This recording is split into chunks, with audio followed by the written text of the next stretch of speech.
Sir, आज आपने जो मराठी पत्रकार संघ में कॉन्फ्रेंस ली, वो किस विषय को लेकर ली है? यानी हमारा मुंबई मराठी ग्रंथ संग्रहालय बचाव कृति समिति है। ये बचाव कृति समिति 2013 से आज से लड़ने का काम चालू है। हम अलग अलग रास्ते पर भी आंदोलन छेड़ा है।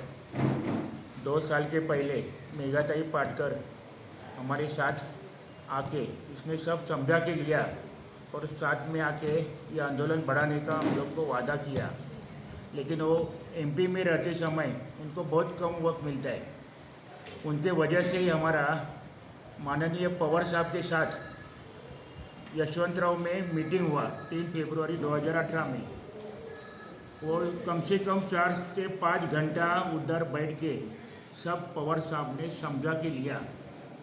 उसका रास्ता निकालने के लिए उसने मुनगेकर साहब को अपॉइंट किया, जो भालचंद्र मुनगेकर है, जिनका बहुत नामचीन आदमी है, जिनको पूरा अर्थशास्त्र मालूम है, विद्यापीठ का कुलगुरु थे, नियोजन आयोग का सदस्य बन के उनके पास ये जिम्मेदारी दी, लेकिन ये जिम्मेदारी 2 वर्ष में उसने कुछ नहीं की।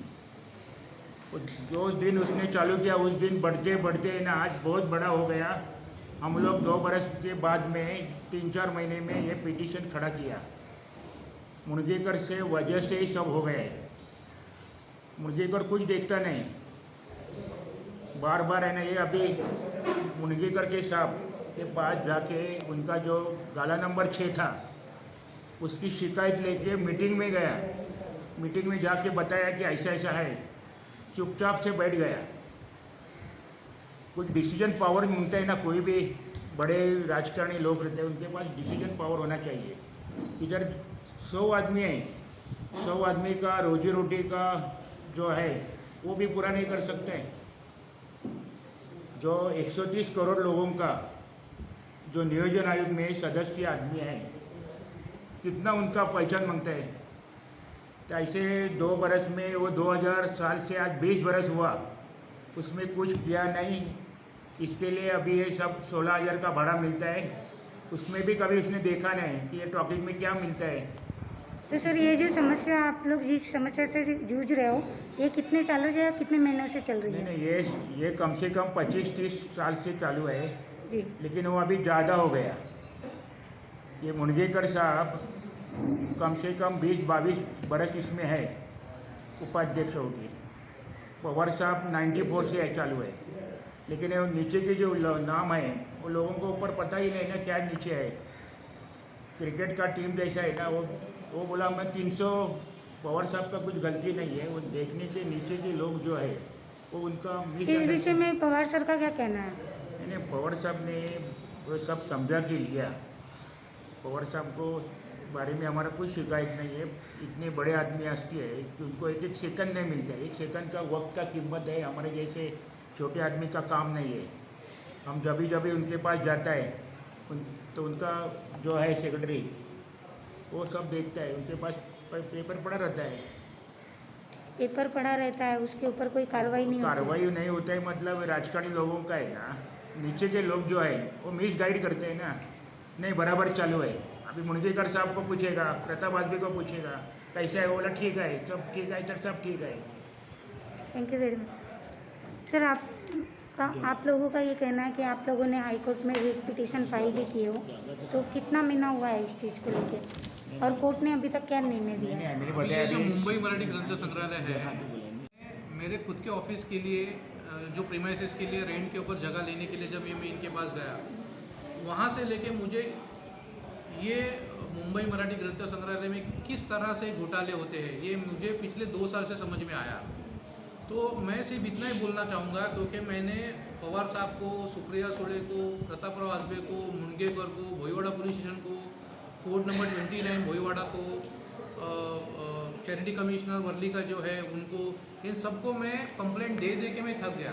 अब मेरा सिर्फ शरद पवार जी को हाथ जोड़ के विनती है कि आप शरद पवार आपका नाम लेकर के ये जो नीचे के लोग हैं, मुनगेकर साहब, भालचंद्र मुनगेकर, बाद में प्रतापराव आजबे, क्योंकि पवार साहब क्या बहुत बड़ी हस्ती है, हर जगह पे वो अध्यक्ष है, तो हर जगह पे वो देख नहीं सकते।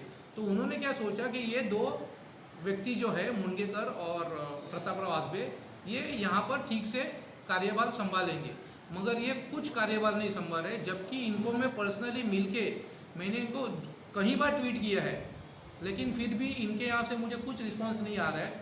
तो अभी हम लोग थक के अभी हमने हाई कोर्ट के पास ये रिट पिटीशन दाखिल की है और इसकी कॉपी सुप्रिया सुळे को भी भेजी है और शरद पवार जी को भी भेजी है, और अभी हाल ही में उनका मीटिंग होने वाला है। तो कम से कम इस बार तो वो हमें सीरियसली ले और हमारे सारी जो कंप्लेंट है उसको सही से देखे, और वो शरद पवार जी का नाम लेकर जो अंदर ये लोग मस्ती कर रहे हैं उनको कहीं ना कहीं वो रोके। बस, थैंक यू वेरी मच। हमारे चैनल के माध्यम से आम जनता से आप क्या अपील करना चाहोगे?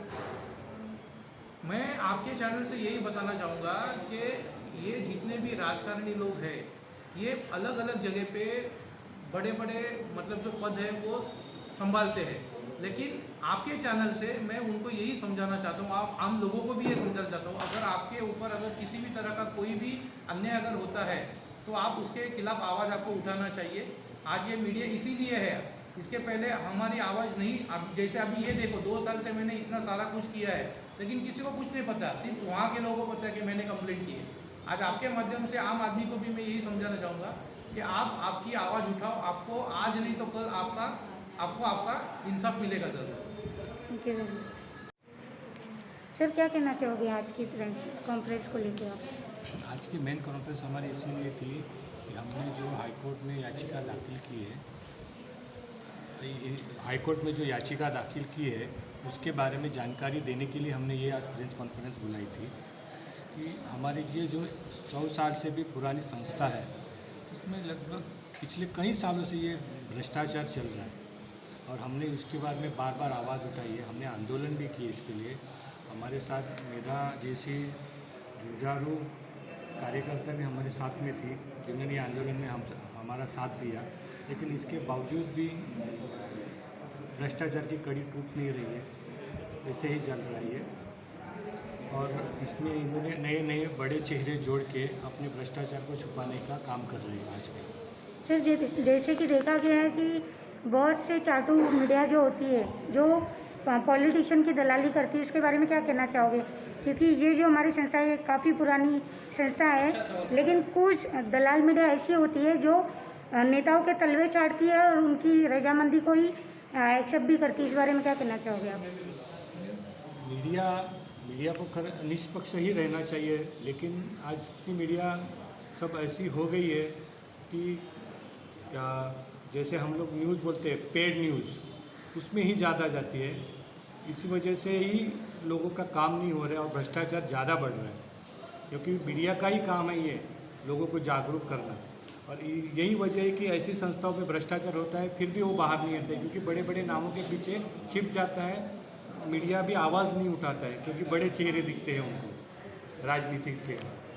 सर, जैसे देखा गया आपने लॉकडाउन में भी काफ़ी स्ट्रगल और मेहनत की है, आम जनता को भी काफ़ी आपने योगदान भी दिया है। आज सर लोग के साथ भी आप कंधे से कंधा मिला के हाई कोर्ट में की सीढ़ी भी चढ़ रहे हैं। तो हमारे मुख्यमंत्री से आपकी मुलाकात हुई थी कि नहीं हुई थी, या हमारे मुंबई के जो गवर्नर है उनसे आपकी कोई बातचीत हुई थी इस विषय में कि नहीं हुई थी?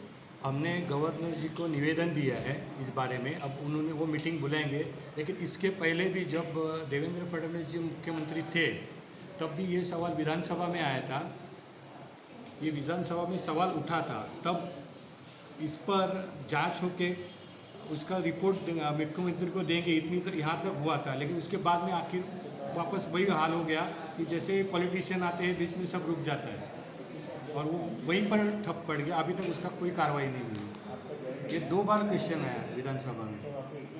तो आप हमारे प्रधानमंत्री जी से क्या अपील करना चाहोगे? प्रधानमंत्री जी से क्या अपील करना चाहोगे? प्रधानमंत्री जी से हम यही अपील करेंगे कि ऐसे भ्रष्टाचार को रोके। आप भ्रष्टाचार रोकने की बात करते हैं, जो ऐसी संस्था है, क्योंकि ये इतनी प्राइम संस्था है कि इसमें रेफरेंस डिपार्टमेंट है जिसको पत्रकारों को ही लाभ होता है ज़्यादा।